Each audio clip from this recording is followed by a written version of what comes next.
Destaque para o Atlético. O Galo pede passagem. Semana de Sul-Americana. É o calendário do futebol brasileiro. Depois, chave virada para Campeonato Brasileiro. Com o Galo ele chega. Boa noite, Cláudio Rezende.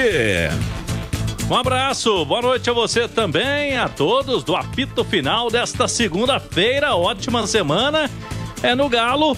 Já começou a preparação, depois de 2 derrotas seguidas em campeonatos diferentes, mas, logicamente, a pressão voltou.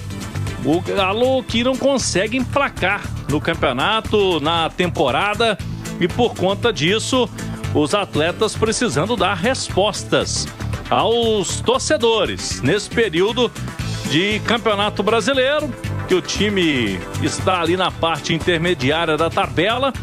E na Copa Sul-Americana, o técnico Barba Domingues, que em conjunto com a diretoria definiu semana passada em colocar um time alternativo, mais para reserva do que titular, e a derrota para o Puerto Cabello na Venezuela, agora já sinalizou para o que tem de melhor, time forte, para quinta-feira enfrentar o Juventude do Uruguai, que é um time bem desconhecido no cenário sul-americano e que está na parte de baixo, né? O penúltimo colocado no campeonato local.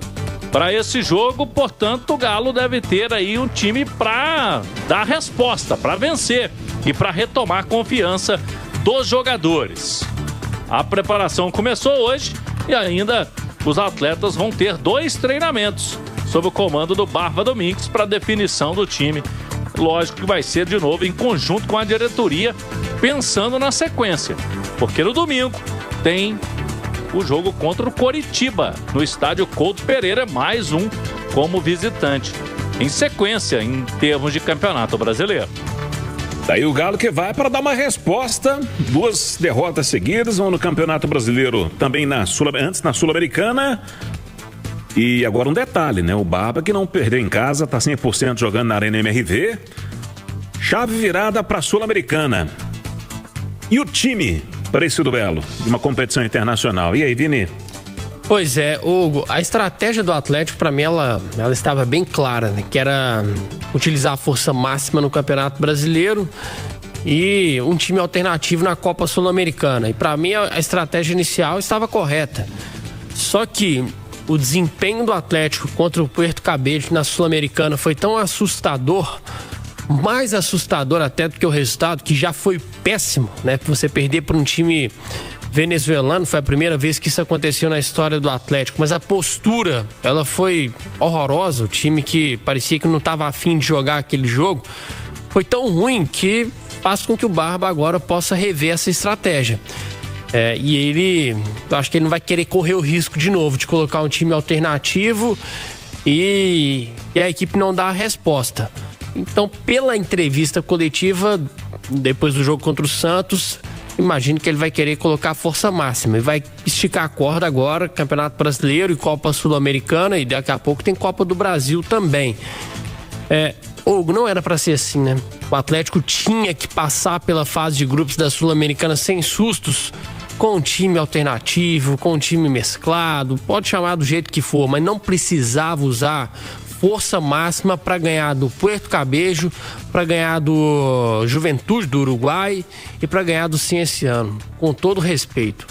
E assim, isso não é menosprezar o adversário, é entender a diferença de cada clube. Claro. Menosprezar o que o Atlético fez, que os jogadores fizeram com aquela postura apática no jogo na Venezuela. Mas era suficiente a escalação que foi a campo para vencer. Só que eu acho que agora o Barba vai mudar a estratégia, porque ele precisa de jogadores que deem respostas positivas e mostrem que realmente estão afim. Cedo demais ou já dá para fazer uma avaliação do trabalho do Barba?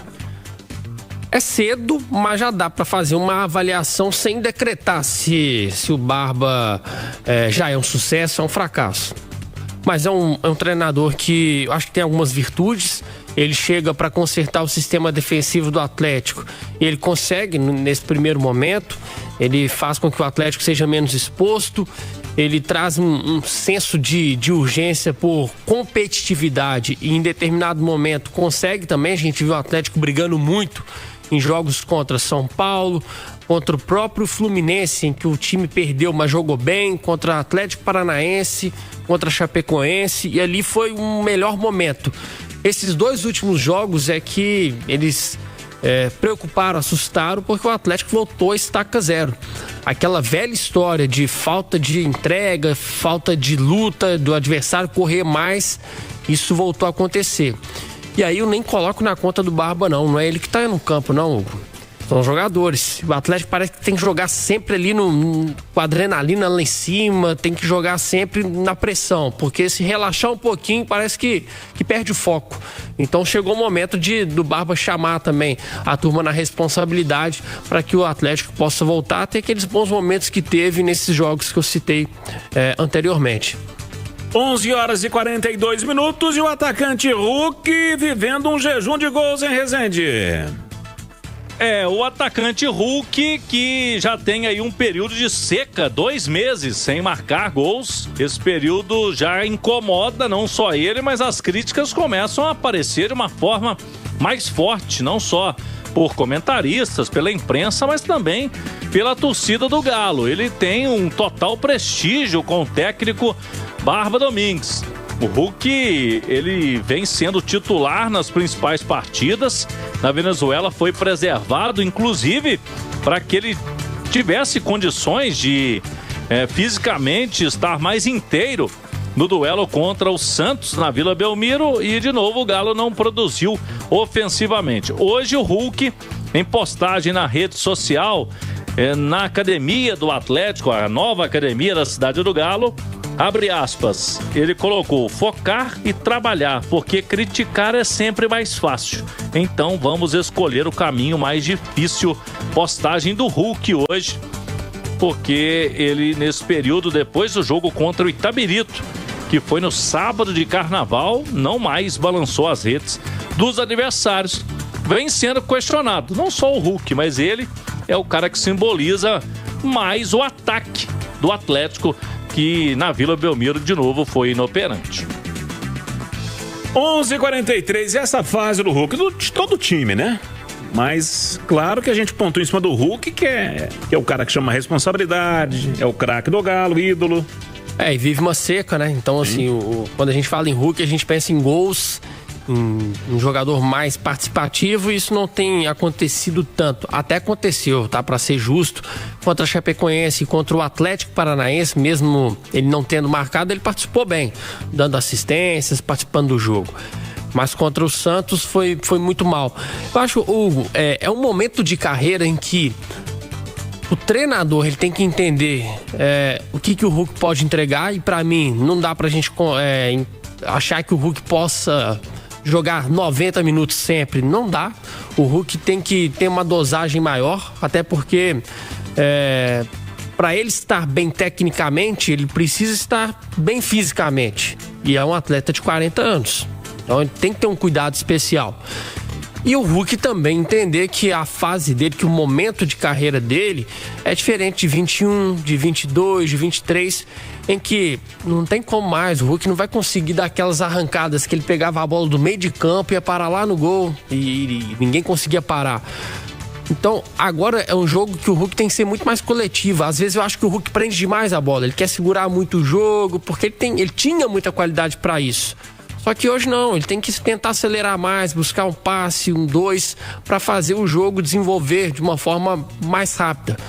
Então o Atlético tem que tentar ajustar isso. Eu não acho que o Hulk está descartado, que o Hulk está aposentado, eu continuo achando que ele pode ser útil. Mas também não dá pro Hulk ser o grande protagonista do time. Não dá pro Hulk ser o titular absoluto, inquestionável, porque a parte física também cobra. 11h45 e sobre o Alan Minda. Chega mais, Resende.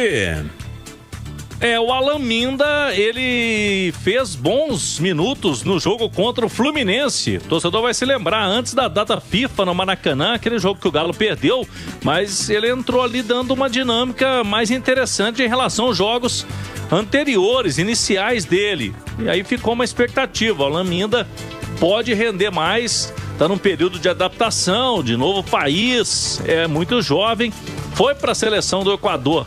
Também se destacou no primeiro jogo por lá, mas aí teve a lesão. voltou com o Galo com lesão muscular e hoje foi a campo para algumas corridas ainda sob cuidados da fisioterapia. Não vai conseguir jogar por agora, ainda vai demorar um pouquinho mais a recuperação do Alan Minda. E tem o Patrick, né, que passou por cirurgia no joelho, uma cirurgia mais complicada, ele deve ter aí um período de recuperação que é menor do que quando tem o ligamento cruzado anterior. O ligamento dele, né, que passou por cirurgia, foi o ligamento lateral, né, colateral lateral, e por isso uns 6 meses é a estimativa normalmente de retorno. Então, volante Patrick, só mais pro fim desta temporada ele estará disponível aí para retorno aos treinos. São os jogadores que estão nesse processo de recuperação. Mas sobre o Alan Minda, Vini? Muito difícil de fazer uma avaliação ainda do Alan Minda, porque ele não teve sequência. E agora, nesse momento, machucado. É um jogador que eu ainda aposto minhas fichas nele, Hugo, porque tem velocidade, tem qualidade, chegou muito mal, chegou muito abaixo, né, fisicamente. Mas não dá pra decretar ainda que é uma contratação fracassada. E eu não tô aqui também, sabe? Eu não posso ser incoerente de criticar a contratação do Alan Minda, do Preciado. Pra mim foram boas alternativas que o Atlético encontrou no mercado. Ainda não vingaram, é verdade. O Atlético ainda não conseguiu. Poucos reforços, né, dessa última janela vingaram. Então, o Alan Minda, pensando que o Atlético precisa hoje de muito desafogo, de jogada pelos lados, do 1 contra 1, acho que é uma peça importantíssima. Torcer para ele voltar rápido e voltar bem fisicamente. Quando ele saiu agora recentemente, né, foi convocado para a seleção do Equador, teve uma ótima primeira partida, né, naquela série de amistosos. Então ali o torcedor do Atlético até ficou assim, poxa, esse é o Alan Minda que a gente quer ver, né, com a camisa do Galo. Ele ainda pode acontecer, muito cedo para decretar que não deu certo.